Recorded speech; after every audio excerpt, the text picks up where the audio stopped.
परीक्षाएं चाहे छोटी हो या बड़ी, उनका एक विशेष महत्व होता है क्योंकि वो हमें आगे के जीवन के लिए तैयार करती हैं।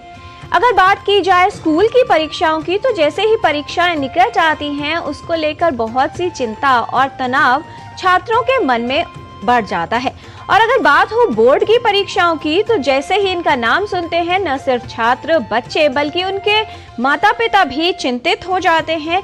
ऐसे में आवश्यक है कि अगर परीक्षाएं ठीक तरह से देनी है तो परीक्षा के तनाव को कम किया जाए।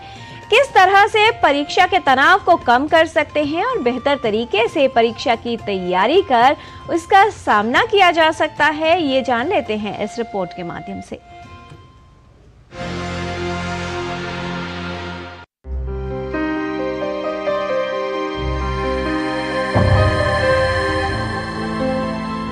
परीक्षा का तनाव कई छात्रों को परेशान करता है। बोर्ड की परीक्षा हो तो ऐसे में तनावग्रस्त रहना काफी छात्रों के लिए समस्या बन जाता है। बच्चों को बहुत तनाव उस वक्त होता है जब उनकी परीक्षाएं शुरू होने वाली होती हैं। परीक्षा से पहले पढ़ाई करना, काफी समय पढ़ते रहना, याद करने का काम उनके लिए मुश्किल बन जाता है।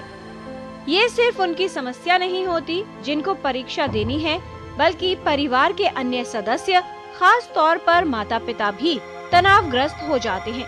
लेकिन परीक्षा का तनाव लेना कैसे हानिकारक हो सकता है, ये समझना आवश्यक है।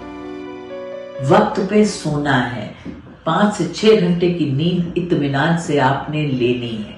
सारा कुछ सुबह के लिए तैयार पहले से करके रख लेना है। रात भर पढ़ना नहीं है, फोनों पे बात नहीं करनी है अपने सहपाठियों से, किसने क्या कर लिया, कौन क्या कर रहा है, कोई नई चीज याद करने की कोशिश नहीं करनी है। और अपने आप को सिर्फ और सिर्फ यही संदेश देना है कि मैं जितनी तैयारी कर सकता था मैंने भरपूर कर ली है, अब मैं कल आराम से जाके एग्जामिनेशन सेंटर में लिखूंगा या लिखूंगी। अपने आप को ये पॉजिटिव संदेश देना बहुत जरूरी है। और रात का खाना हल्का फुल्का खाइएगा, भारी मिर्च मसाले वाली चीजें नहीं खानी है जिससे कि आपको कोई गैस्ट्रिक इश्यूज हो और रात को बेचैनी हो। तनावग्रस्त रहने का प्रभाव बच्चे के स्वास्थ्य, व्यवहार और परीक्षा की तैयारी पर पड़ता है। तनाव यदि अधिक हो तो इसके कारण आत्मविश्वास में कमी, शारीरिक ऊर्जा कम हो जाना, परीक्षा की तैयारी ठीक से न हो पाना, एकाग्रता में कमी और याद करने में समस्या या परीक्षा में भूल जाना, ये तमाम समस्याएं हो सकती हैं, जिसकी वजह से बच्चा ठीक से परीक्षा नहीं दे पाता। परीक्षा के तनाव होने पर उसके कुछ लक्षण उत्पन्न हो सकते हैं। सिर दर्द, शरीर में दर्द, नींद कम होना, सामाजिक व्यवहार में कमी, मेलजोल कम होना, चिड़चिड़ापन, भय या चिंता, घबराहट, निराशा और पाचन तंत्र की समस्याएं भी तनाव के कारण उत्पन्न हो सकती हैं। आमतौर पर तनावपूर्ण माहौल परीक्षा देने के बाद भी समाप्त नहीं होता, बल्कि परिणाम आने तक चलता रहता है।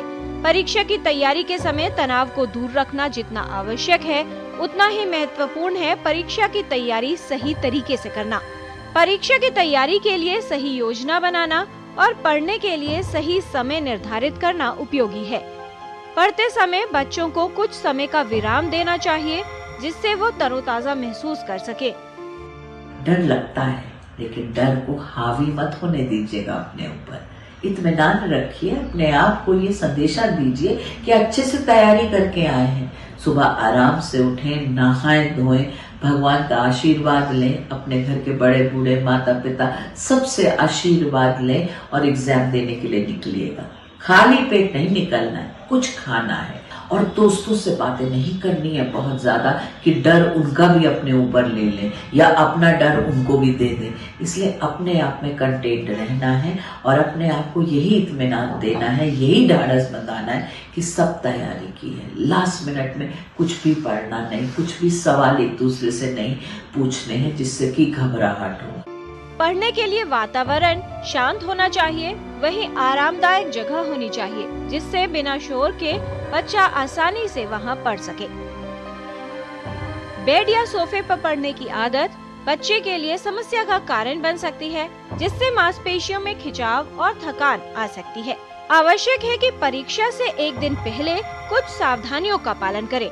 ऐसे में अपने आप को तनाव मुक्त रखें, घबराएं नहीं। यदि तनाव अधिक महसूस हो रहा हो तो परिवार के सदस्यों से बात करें। पढ़ाई के बारे में कई दोस्तों से बात करने से बचें। एक दिन पहले कुछ नए नोट्स की तलाश न करें और कुछ नया सीखने का प्रयत्न न करें। मुख्य बिंदुओं को संशोधित करें। कोशिश करें कि रात का खाना हल्का खाएं। परीक्षा से पहले नींद पूरी करना आवश्यक है, इसलिए रात भर पढ़ाई न करें। 6 से 8 घंटे की नींद लें। परीक्षा से पहले रात को ठीक तरह से आराम करना आवश्यक है। जब भी आप कुछ चीजें याद करते हैं उनको रिवाइज करना बड़ा जरूरी होता है। रिवाइज करने का मतलब पता क्या है? जैसे कि आपने सारा सामान अपने सूटकेस में डाला और सफर पे जाने से पहले आप उस पर ताला लगाते हैं। ताला लगाने से हमें ये इत्मीनान रहता है ना कि सब चीजें सेफ हैं, कुछ खोएंगे नहीं, हम सब कुछ हमारे पास है, कोई ले नहीं जाएगा हमसे। बिल्कुल उसी तरीके से रिवीजन का रोल हो जाता है। रिसर्च स्टडीज भी कहती हैं 24 घंटे के अंदर अंदर जब भी कुछ याद करो तो रिवाइज कर लो। इसलिए जब आप अपने टाइम टेबल्स बनाते हैं तो उसमें एक रिवीजन का स्लॉट जरूर होना चाहिए। जो कल याद किया उसको रिवाइज करना है। और जब रिवीजन करते हैं तो आपको पता चल जाता है कि आपकी कमजोर कड़ियां कौन सी हैं, और वक्त रहते ही आप अपनी कमजोर कड़ियों को मजबूत कर सकते हैं। बोल बोल के रिवाइज करते हैं, किसी को सुना दीजिए, रिकॉर्ड कर लीजिए अपना कहा हुआ, कुछ लिख के देख लीजिए, छोटी छोटी सी स्क्रिबलिंग्स कर लीजिए, कीवर्ड से एक माइंड मैप सब बना लीजिए। पढ़ाई में व्यस्त होने के कारण कई बच्चे समय पर खाना नहीं खाते, साथ ही कुछ ऐसा खाना पसंद करते हैं जिससे उनका वजन बढ़ जाए। परीक्षा के दिनों में उन्हें सही मात्रा में पौष्टिक आहार मिलना चाहिए। आवश्यक है कि तनाव के कारण को पहचानें, तनाव को दूर करने के उपाय करें, जिससे छात्र बेहतर ढंग से परीक्षा पूरी कर सके और परीक्षा में सफल हों। किरण भारद्वाज, डीडी न्यूज।